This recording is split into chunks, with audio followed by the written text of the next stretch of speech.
So the government of Abia State has stated that the administration of Governor Alex Otis spent 223 million naira on feeding and welfare from July to September 2023, and describing reports that the governor spent a whopping 927 million naira within 3 months on refreshments, meals, allowances and welfare packages as a reflection of the mindset of the opposition to create mischief. At the national, former President Olusegun Obasanjo has described as unacceptable the decision of 3 to 5 judges to overturn the decisions made by millions of voters during an election. Well, Obasanjo was reacting to the Court of Appeal's verdict sacking the governors of Zamfara, Kano and Plateau State.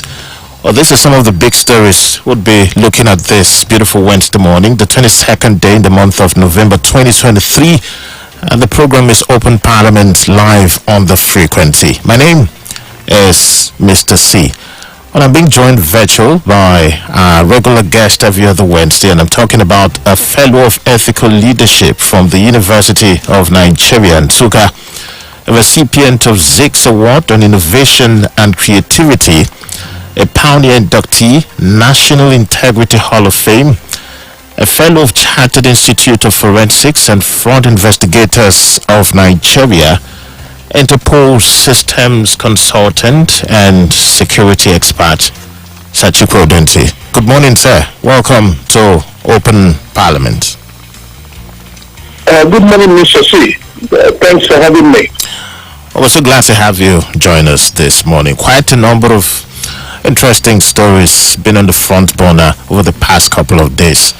At top of it at the national, seemingly the 2023 general elections not done and dusted yet as we speak, following the Court of Appeal decision sacking 3 governors in the past couple of days. But we start home, where the buzz about 927 million naira, whooping some reportedly spent within 3 months by the Abia State government on refreshments, news allowances, welfare packages, and the likes, set to be quashed by the Abia State government, that has stated that no, the figures bandied about is absolutely false, and it's a reflection of the mindset of the opposition to create mischief, saying the accurate figure spent during the period is 223 million naira on feeding and welfare.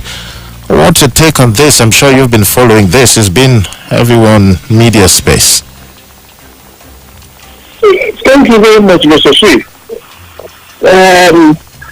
You will always remember that I have always insisted on advising politicians to not just say what they are capable of doing or what they will do, but that we should also look at their past and look at what they have done yesterday.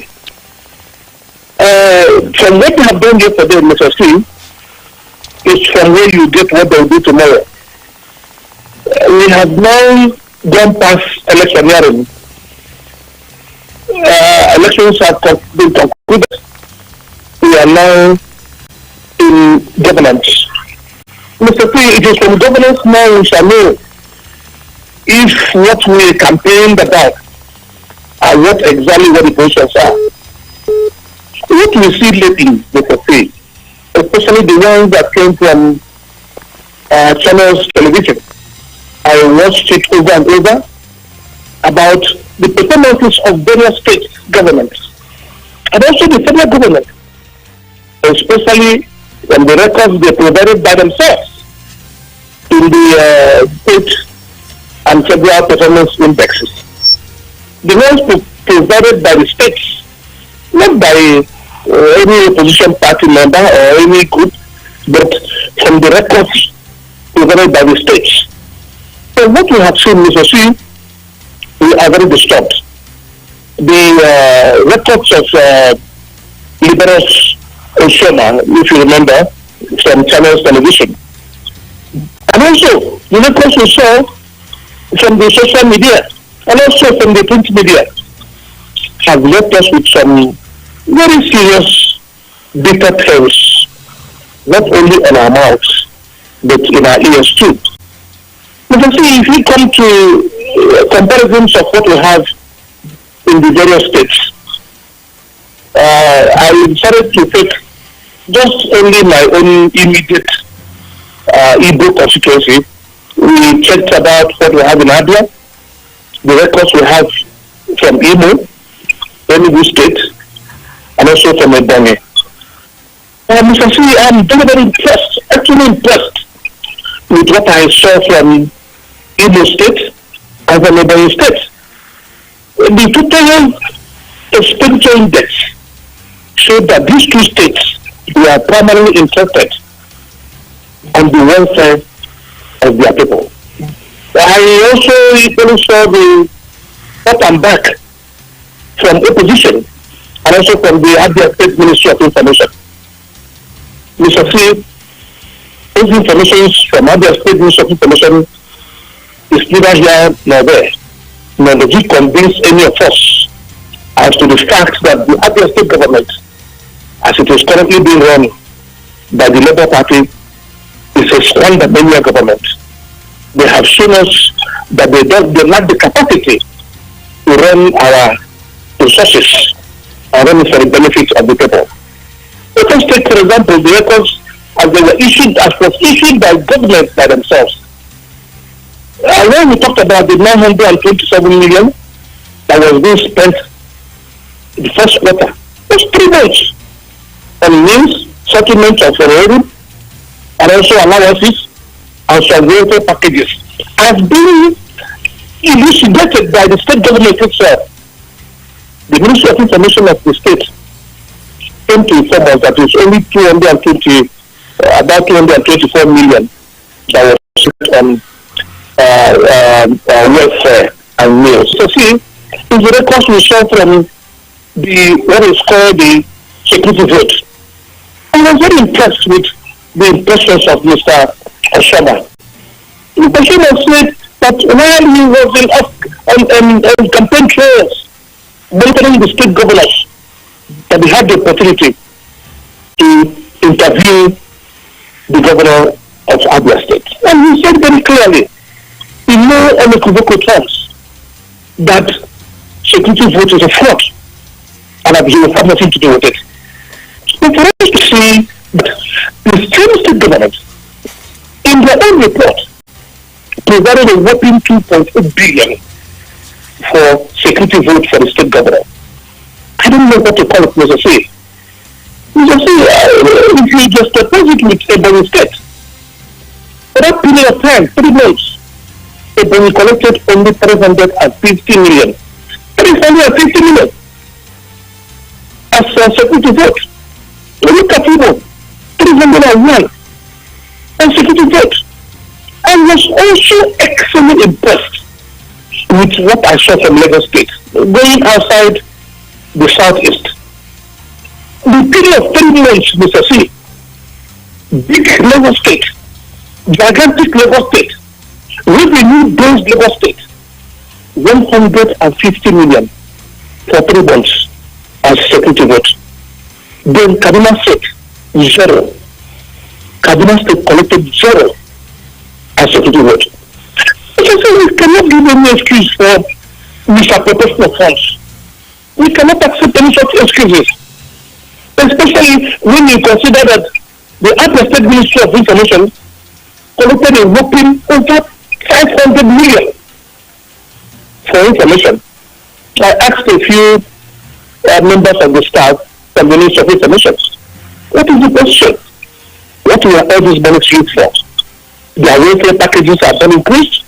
There were no structural developments that increased. So the whole of the money, the bulk of the money, went on propaganda. When we are feeding the people with lies, Mr. C, continuous lies, it only lasts for a little bit. It will not last forever. The only thing that perseveres, Mr. C, is the truth. Truth is like a phoenix. It will only persevere over and over. But lies have expiry dates. When you continue to feed the people on lies, it will expire. And suddenly the people will begin to realize that what you are feeding them is a bunch of lies. Let me give you information, Mr. C, of what NAP, decency of purpose, what forthrightness is all about. Look at Aisha Yusuf.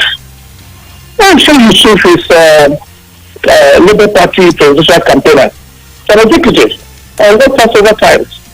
Very forthright woman. She played an enormous role in Labour Party campaigns. She was in Abia State twice for some of our candidates in Labour Party. Look at what she said. She said that what we are seeing in Abia appears to be worse than business as usual. And she contended in no unequivocal terms. Also look at Dr. Ruben Abate, who supported so much reforms, governmental reforms, supported Labour Party. Look at also our good friend, Rufai Yuseni, one of the greatest supporters of Labour Party. All these gentlemen have criticized, without any reservation, what is happening in Abia State. The expenditure profile of the current Abia State government is unacceptable. But let me also give you information, Mr. P, that we are slightly disappointed with some two groups of people in Abia State. The first and foremost is Abia elders, Abia political leaders. They are so partisan. If they are in Labour Party, everything Labour Party does is good. If they are in opposition, whatever opposition says is good. That is wrong.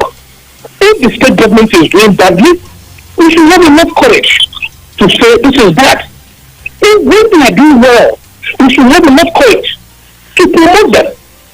And also very disturbing, Mr. C, is that our elders in Abia today are not forthright. They lack honesty of purpose, Mr. C. They lack the courage to say the truth.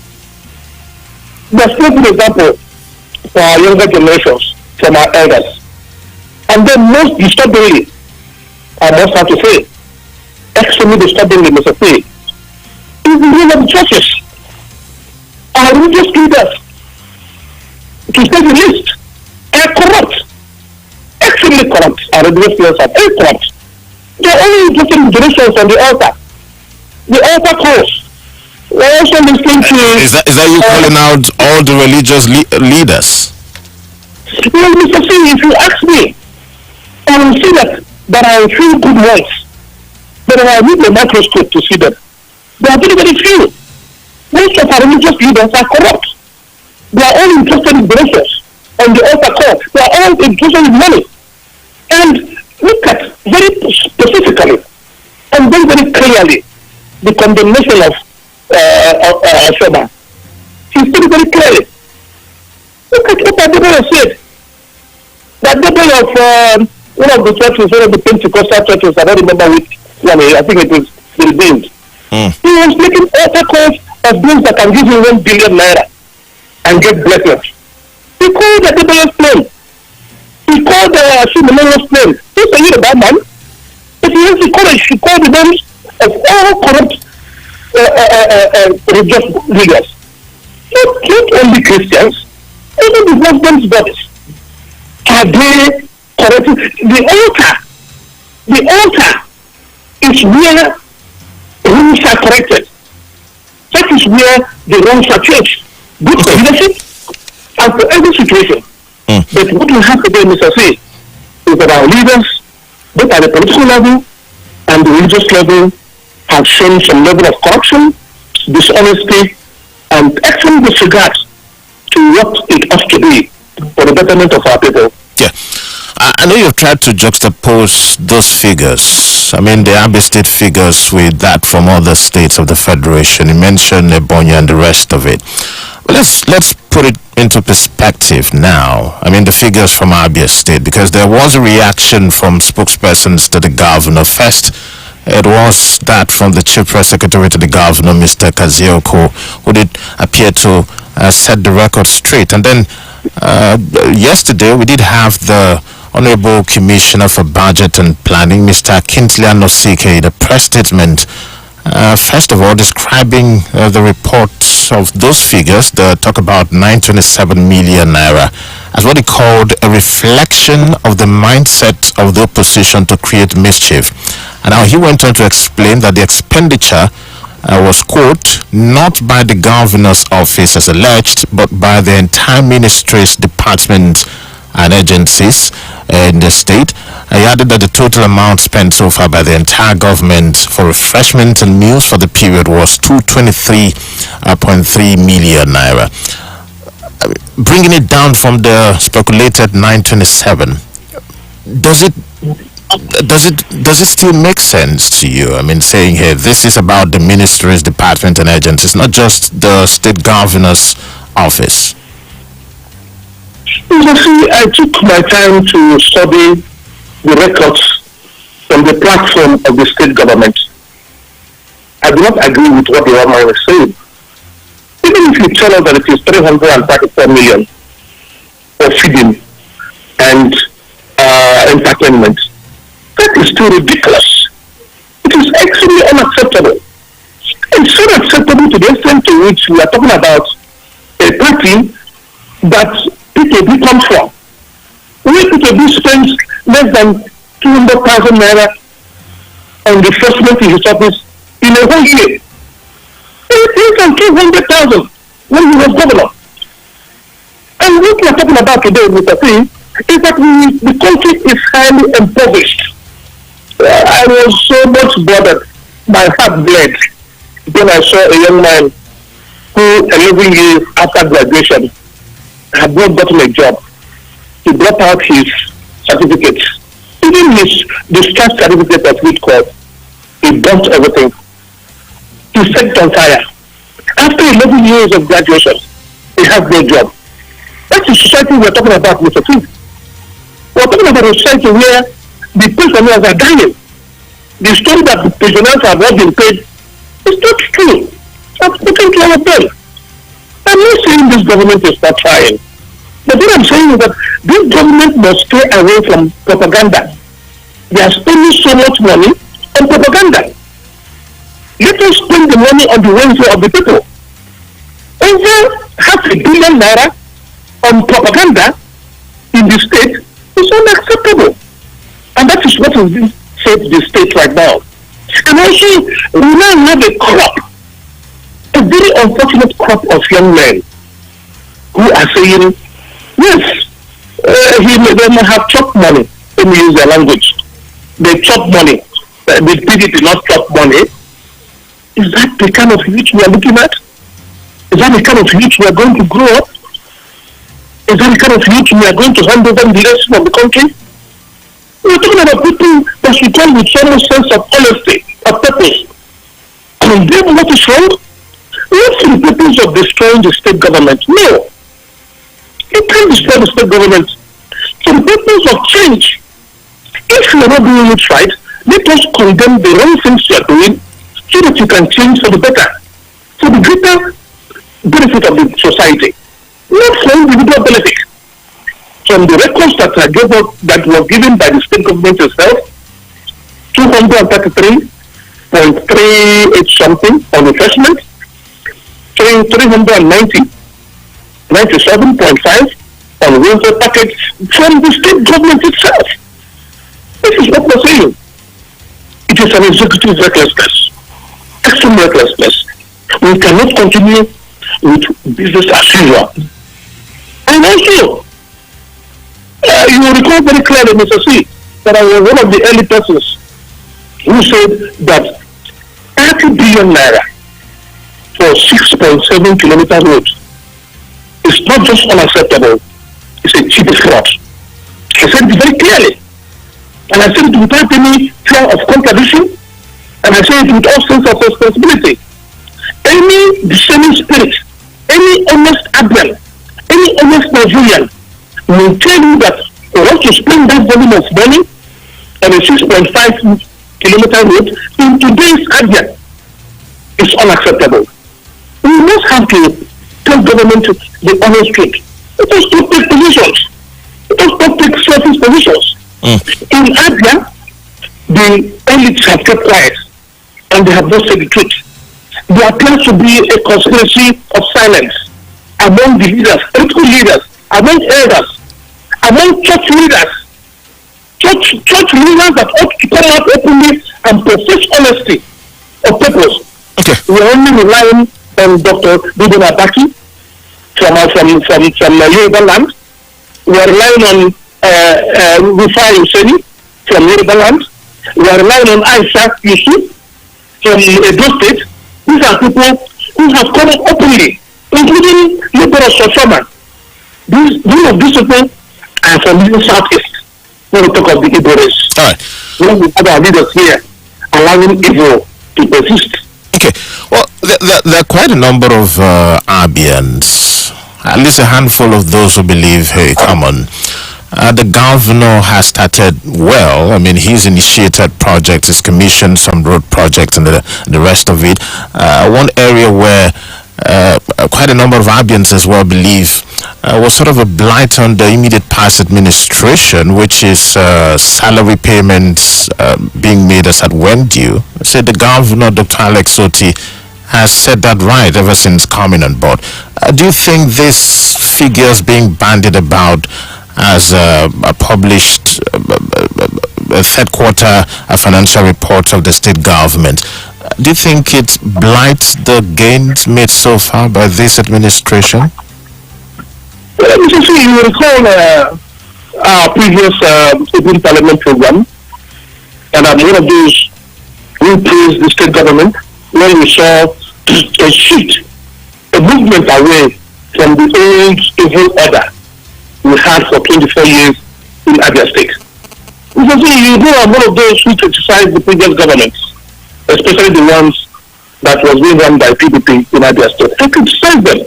So it was one of the purposes for which I came out to contest the governorship of Abia.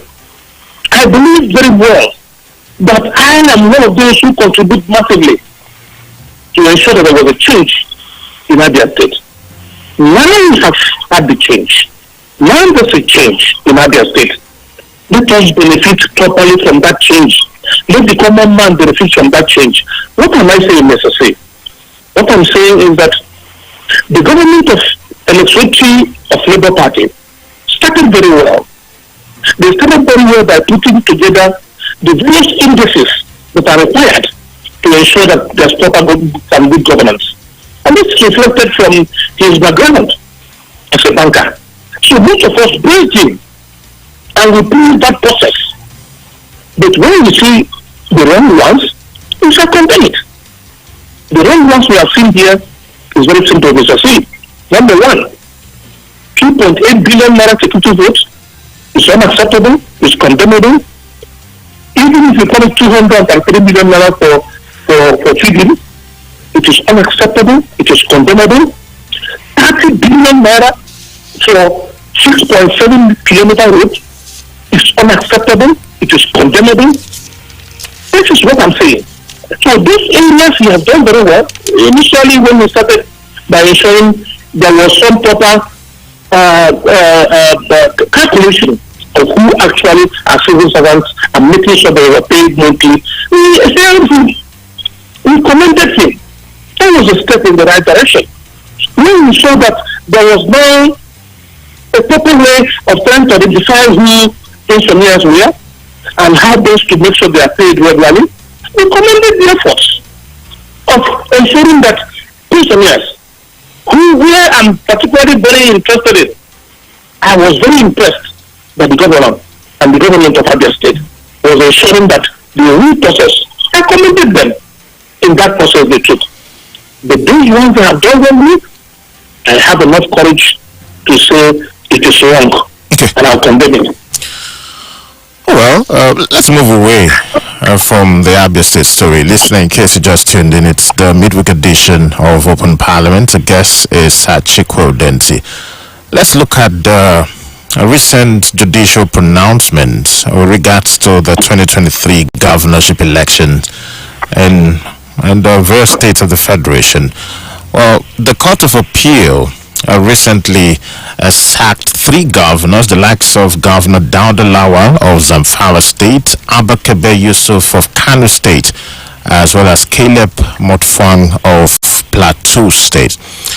Well, before we get to the reactions that have followed that, first from Senior Advocate of Nigeria, Femi Falana, as well as the former President Olusegun Obasanjo.